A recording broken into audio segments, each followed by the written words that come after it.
ఏడేడు జన్మాల బంధాలతో ఈనాడు నీడు పండించనా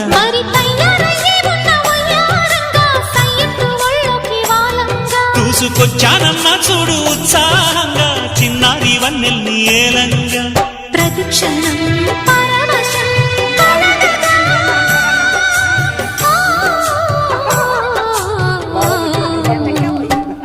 మనసా పలకవి మధుమాసపు కోయిలవై చెలిమే తెలుపవే చిగురాశల గీతికవై